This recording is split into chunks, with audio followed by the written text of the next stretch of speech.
യുക്തിവാദി, നിരീശ്വരവാദി, ആരെയും വില കൽപ്പിക്കാത്ത പ്രകൃതം, തെങ്ങിൻ പറമ്പുകളും കൃഷിസ്ഥലങ്ങളുമായി ധാരാളം സ്വത്തുക്കള്, ഇതൊക്കെയുള്ള ആളാണ് നമ്മുടെ അപ്പുണ്ണി നായര്.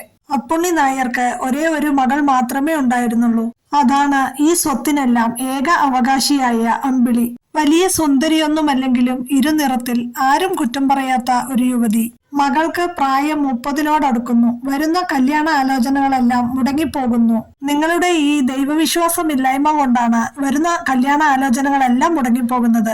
അപ്പുണ്ണി നായരുടെ ഭാര്യ ദേവകി അദ്ദേഹത്തെ എപ്പോഴും ഇങ്ങനെ കുറ്റപ്പെടുത്തിക്കൊണ്ടിരിക്കും. ഒരു മാസത്തിനുള്ളിൽ മകൾക്ക് യോജിച്ച ഒരു പയ്യനുമായി മകളുടെ വിവാഹം നടത്തുമെന്ന് അപ്പുണ്ണി നായർ പ്രതിജ്ഞ ചെയ്തു. അപ്പുണ്ണി നായരുടെ ഭാര്യ ദേവകി വലിയൊരു ഗുരുവായൂരപ്പ ഭക്തയാണ്. മകൾക്ക് അനുയോജ്യമായൊരു ബന്ധം ലഭിച്ചാൽ വിവാഹം ഗുരുവായൂർ ക്ഷേത്രത്തിൽ വെച്ച് നടത്തണമെന്ന് അവരുടെ വലിയൊരു ആഗ്രഹവുമാണ്. നായരുടെ ഭാര്യ ദേവകി ഗുരുവായൂരപ്പനോട് എപ്പോഴും ഇങ്ങനെ പ്രാർത്ഥിക്കും. കടുംപിടുത്തക്കാരനായ എന്റെ ഭർത്താവിന് നല്ല ബുദ്ധി കൊടുക്കണേ എന്റെ ഗുരുവായൂരപ്പ.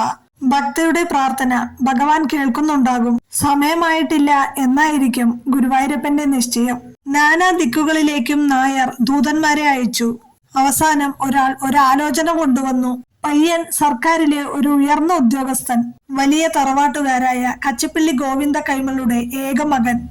രണ്ടു കൂട്ടർക്കും ഈ ബന്ധത്തിന് സമ്മതം. അങ്ങനെ വിവാഹം ഉറപ്പിച്ചു. വിവാഹം എവിടെ വെച്ച് നടത്തണം അത് ജ്യോത്സ്യനെ കൊണ്ട് നിശ്ചയിക്കാം. വരന്റെ അച്ഛൻ ഇങ്ങനെ പറഞ്ഞു. എനിക്ക് ഇതിലൊന്നും വിശ്വാസമില്ല എന്ന് അപ്പുണ്ണി നായർ പറഞ്ഞു നോക്കി. എങ്കിൽ നമുക്ക് പ്രശസ്തനായ ജ്യോത്സ്യൻ പാങ്ങാമുക്ക് ഗോപാല പണിക്കരെ കാണാം. അദ്ദേഹം തീരുമാനിക്കട്ടെ. ഇങ്ങനെ വരന്റെ അച്ഛൻ പറഞ്ഞപ്പോൾ വധുവിന്റെ പിതാവിന് മറുത്തൊന്നും പറയാനും കഴിഞ്ഞില്ല. അടുത്ത ദിവസം തന്നെ ജ്യോത്സ്യരെത്തി. കബഡി നിരത്തി ജാതകം നോക്കി പ്രസ്താവിച്ചു. വിവാഹം ഗുരുവായൂർ ക്ഷേത്രത്തിൽ വെച്ച് തന്നെ നടക്കണം. ഈ കുറിച്ചു തരുന്ന മുഹൂർത്തം തെറ്റരുത്. ഇത് കേട്ട അപ്പുണ്ണി നായർ പറഞ്ഞു, എന്റെ മകളുടെ വിവാഹം എന്റെ ഭവനത്തിൽ വെച്ച് തന്നെ നടക്കണം. എന്റെ സുഹൃത്തുക്കളായ പലവിധ മതസ്ഥരും ജാതിക്കാരും പങ്കെടുക്കേണ്ട വിവാഹമാണ്. അപ്പുണ്ണി നായർ ഇങ്ങനെ പറയുന്നത് കേട്ടപ്പോൾ ജ്യോത്സ്യൻ ഇങ്ങനെ പറഞ്ഞു, അത് പറ്റില്ല.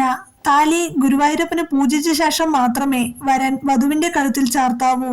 ബാക്കിയുള്ള ചടങ്ങുകളെല്ലാം വീട്ടിൽ വെച്ച് തന്നെ നടത്തുന്നതിൽ ഒരു വിരോധവുമില്ല. പക്ഷെ അപ്പുണ്ണി നായർ വിട്ടുകൊടുക്കാൻ ഒരുക്കമല്ലായിരുന്നു.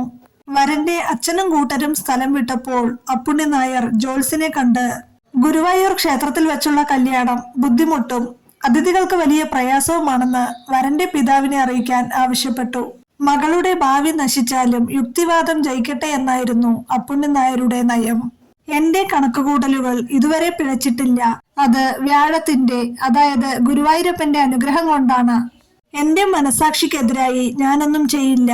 ജ്യോത്സ്യരും അപ്പുണ്ണി നായരും തമ്മിലുള്ള തർക്കം അങ്ങനെ ഒരുവിധം അവസാനിപ്പിച്ചു. ഉച്ചയൂണ് കഴിഞ്ഞപ്പോൾ പണിക്കർ വിശ്രമിക്കാൻ കിടന്നു. അല്പം കഴിഞ്ഞ് എണീറ്റപ്പോൾ അദ്ദേഹത്തിന് കടുത്ത നെഞ്ചുവേദന അനുഭവപ്പെട്ടു. വൈദ്യരെ വരുത്തി മരുന്ന് കഴിച്ചപ്പോൾ കുറച്ച് ആശ്വാസമായി. എങ്കിലും കണിയാർക്ക് വീട് വരെ നടക്കാൻ വയ്യ. അദ്ദേഹത്തെ കാത്ത് വീട്ടിൽ ചിലർ കാത്തിരിക്കുന്നുണ്ടാവും. അപ്പോൾ തന്നെ പോകണമെന്ന് കണിയാർ നായരെ അറിയിച്ചു. അദ്ദേഹം തനിക്ക് ഒരു മഞ്ചൾ കൊടുത്തയക്കണമെന്ന് അറിയിച്ച് ഒരു കത്ത് മകന് കൊടുക്കാൻ പറഞ്ഞ് നായരെ ഏൽപ്പിക്കുകയും ചെയ്തു. കത്തുമായി പോകാൻ പലരെയും അന്വേഷിച്ചെങ്കിലും ആരെയും കിട്ടിയില്ല. അവസാനം അപ്പുണ്ണി നായർ തന്നെ ആ കത്തുമായി പോകാൻ തീരുമാനിച്ചു. 5-6 നാഴിക നടക്കണം. കുടിച്ച മദ്യത്തിന്റെ ധൈര്യത്തിൽ കുടയുമായി നായർ നടന്നു തുടങ്ങി. പെട്ടെന്ന് അന്തരീക്ഷമാകെ മാറി. അതിഭയങ്കരമായ മഴയും കാറ്റും. ഒരു നെൽവയൽ താണ്ടണം. വയലിൽ ഇറങ്ങി നടക്കാൻ തുടങ്ങി.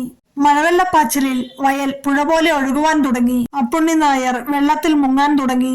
ഭയപ്പെട്ട യുക്തിവാദിയായ അപ്പുണ്ണി നായർ ഉറക്കെ നിലവിളിക്കാൻ തുടങ്ങി. അയ്യോ ദൈവമേ, ആരെങ്കിലും ഓടി വരണേ, എന്നെ രക്ഷിക്കണേ. എന്റെ ഗുരുവായൂരപ്പ ഭഗവാനെ, എന്നെ രക്ഷിക്കണേ. എന്റെ മകളുടെ വിവാഹശേഷം എന്നെ ശിക്ഷിച്ചോളൂ ഭഗവാനെ. കൈകാലുകൾ അടിച്ച് പ്രാണഭയത്താൽ പിടിയുന്ന നായർ ഉറക്കെ നിലവിളിച്ചു. നിലവിളി കേട്ടിട്ടാണെന്ന് തോന്നുന്നു അങ്ങകലെ ഒരു വെളിച്ചം. അതാ ഒരാൾ ചൂട്ടുമായി തന്റെ അരികിലേക്ക് വരുന്നു. അയാൾ ഒഴുക്കിനെതിരെ നടന്ന് നായരുടെ അടുക്കലെത്തി. ഒരു കൈ കൊടുത്ത് നായരെ വെള്ളത്തിൽ നിന്ന് കരകയറ്റി. എന്നിട്ട് അടുത്തുള്ള ജ്യോത്സ്യരുടെ വീട് കാണിച്ചു കൊടുത്തു.